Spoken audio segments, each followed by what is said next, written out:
You are welcome to lesson 03 of sequence and series. For this lesson, we'll be looking at the common difference approach. The common difference approach. So the common difference approach deals with a sequence or consecutive sequence that contains variable. A consecutive sequence of AP that contains variable. Okay, so for instance, let's look at this small thing. If you have x, 4, and 6, and they ask you to find the value of x. So since this is an AP and there's a variable within the sequence, that is why we use the common difference approach. Okay, so we come to these kind of questions. Let's look at these things. Okay, let's look at number 1. So for number 1, we are looking at 3 terms. Whenever the terms given to you is in 3 terms, let's say U1, U2, U3. In order for us to use the common difference approach, we know that the common difference is the same as D. Okay. Whenever you subtract the first term from the second term, it's the same as subtracting the second term from the third term. So we can write this one as U2 minus U1, which is equal to U3 minus U2. This is what we call common difference approach. So per this, you can find the variable. Let's look at the situation where the terms given is 4. Okay, so whenever the terms are 4, this is what you must first consider the first 3 terms. You consider the first 3 terms. So for the first 3 terms, then it will be U2 minus U1 equal to U3 minus U2. So you can label this one as equation 1. When you finish, then you select the last 3 terms. So the first one was you select the first 3 terms. When you finish, then you write equation for it. When you finish, then you select the last 3 terms. So the last 3 terms will be U3 minus U2 equal to U4 minus U3. Then you label this one as equation 2. Whenever a sequence that contains variable, which is AP, is given, and you're using this approach, you always get it right. Let's look at our first example.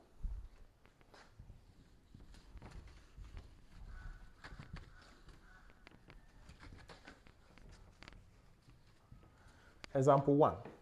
Find the value of x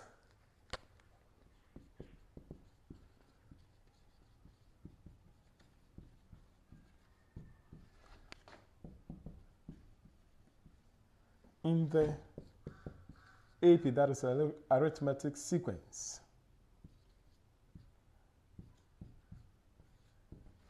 Okay, so first you realize that we have only 3 terms. 1, 2, 3. So use the first approach.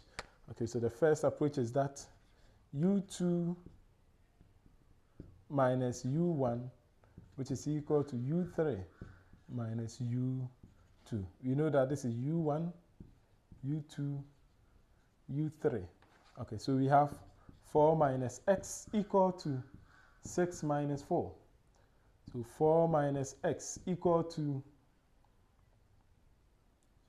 2. Okay, so we have negative x equal to 2 minus 4. So x is equal to 4. Because when you subtract this one from this, you get negative 2. You divide through by negative 1, then you get x to be 2. You get x to be 2. Okay, let's look at our next example.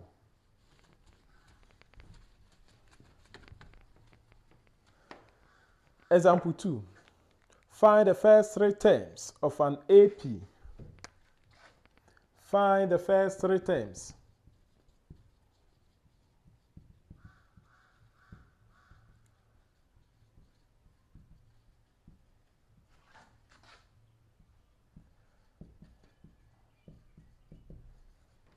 first three terms of an AP, x plus 1,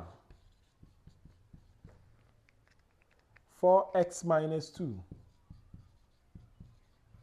and 6x minus 3.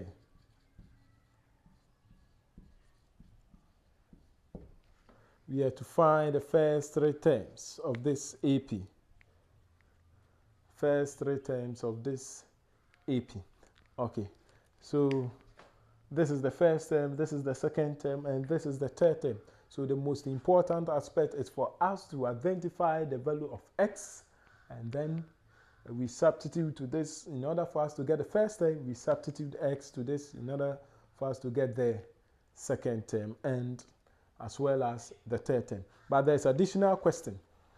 The question is saying that if the last term is 18, if the last term is 18,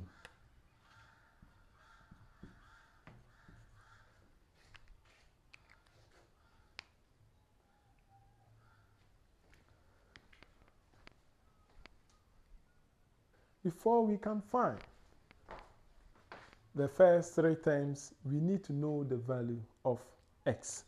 Okay, so since we have three terms, then we must use the common difference approach. Okay, so we have u2 minus u1 equal to u3 minus u2, u1, u2, u3.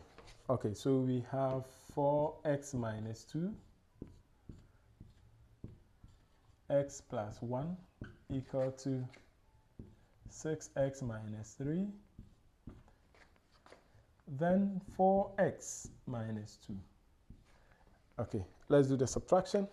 So this negative will expand this bracket. So we have 4x minus 2 minus x equal to 6x minus 3 plus 2. Okay, so let's group like terms, or we can simplify.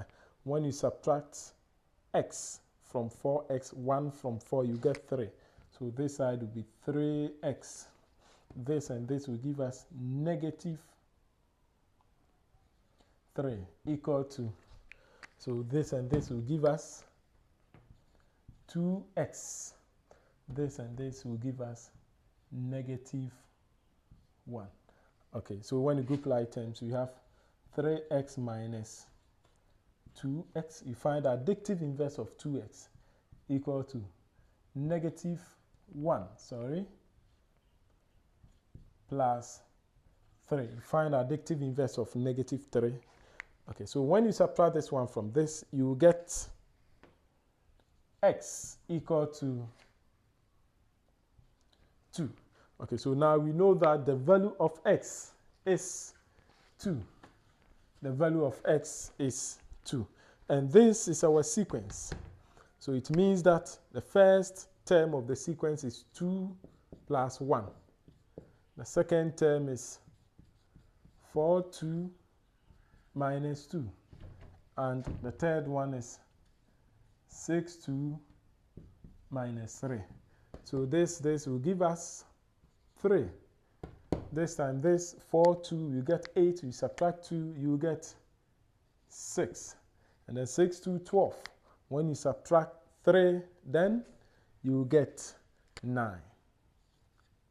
So this is our first three terms.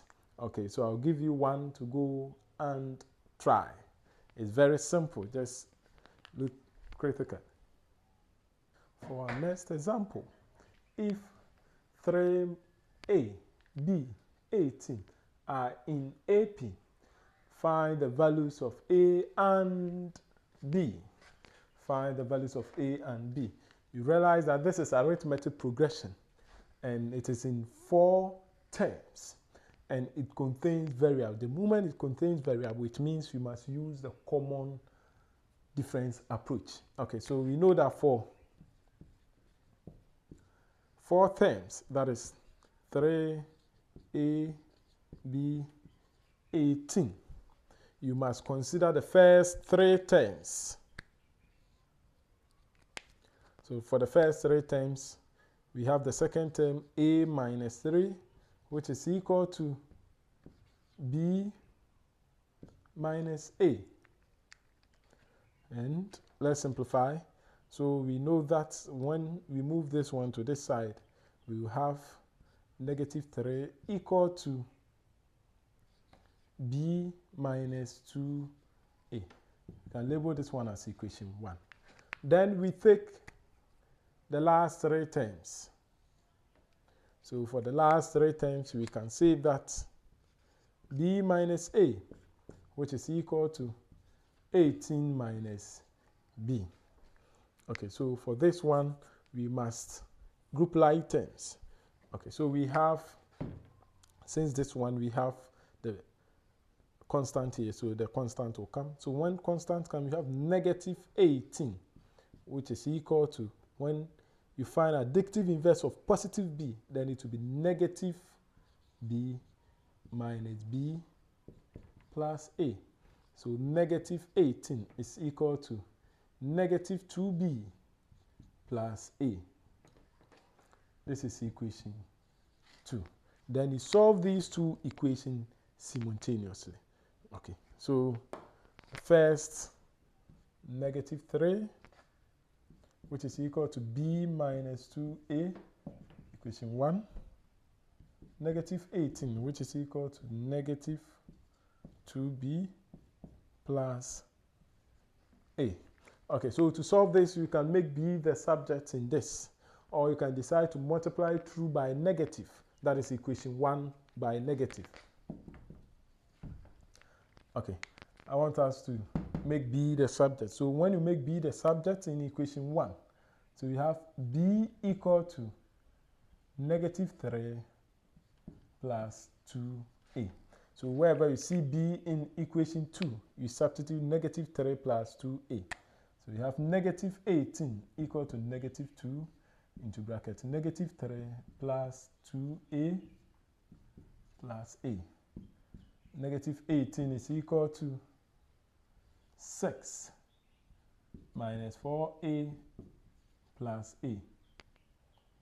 Negative 18 is equal to 6 minus 3a.